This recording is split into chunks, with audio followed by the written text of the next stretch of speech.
Hi everyone, in this video I'm going to talk through the new zone phase part of the game. In this part of the game you're going to be rolling to determine if you encounter enemies if you have moved into a new zone, and you're going to roll to determine what those enemies will be. Let's suppose in this example here all these infantry counters and armor counter have moved into a new zone in their movement phase. So in the new zone phase, you'll then be doing these dice rolls. So they've moved from previous zones, and now you're going to roll to see what happens. You use the zone enemies present table to see if there are enemies present in the new zone that you have moved into. And more often than not, there will be enemies present. So 7 to 12 with our 2d6 will mean that you'll have to roll then again to see what the enemies are. However, if you do roll 2 to 6, there are no additional enemies. Now, there is a situation where you may move into a zone where there are already enemies, or there are enemies in the zone currently, which is another part of the game turn, and we'll talk about that in a separate video. But let's keep it simple.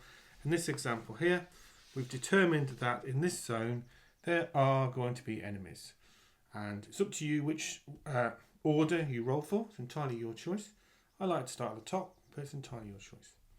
But in this example, we go to 7, and there are going to be enemies in this zone, zone 8. So then what we'll do is then we'll refer to the German enemy forces table to determine firstly if there are, or what German infantry forces there are. And if we've already determined there are going to be enemies here, there will always be German enemy infantry. Again, we roll 2d6, and we look at this table here, and let's suppose we get a 6 with our 2d6, and then we can see it's 2 enemy infantry. And then we simply place the enemy infantry counters into the zone. Now, I like to keep the allies to the left and the Germans to the right. It's entirely your choice, so it's just keep it tidy, my advice, so you can, when the counters are clear, maybe more so when you print them out and you can see them for yourself rather than camera, as to whether they're Germans or whether they're allies, and they've both got an icon to represent them. So it's a simple dice roll, and there are different types of enemies that you may encounter. So there's infantry, there are MG42 teams, there are German enemy mortar teams, etc. But in this example, let's just suppose there's 2 enemy infantry.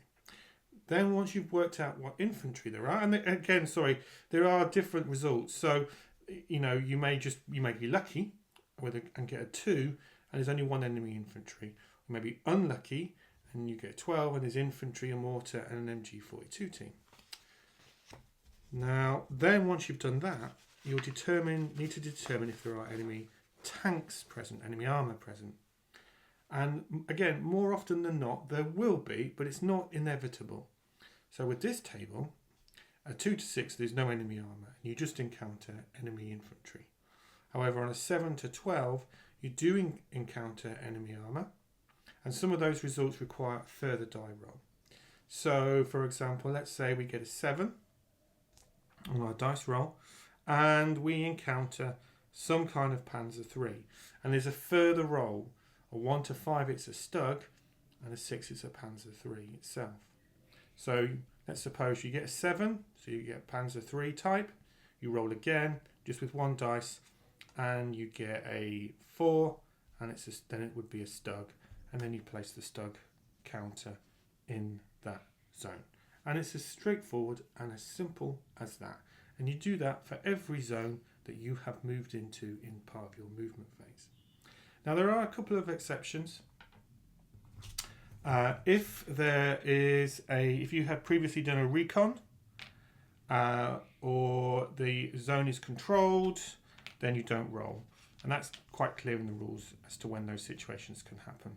So it's not always inevitable, but for the most part, that's how you'll be playing the game.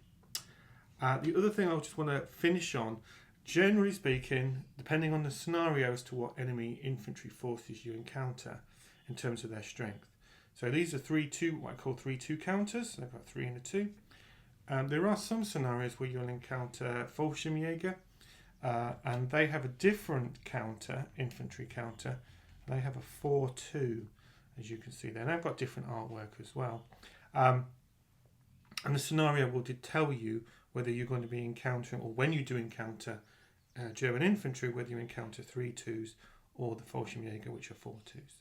And it's very clear in the scenario description as to which one you'll encounter.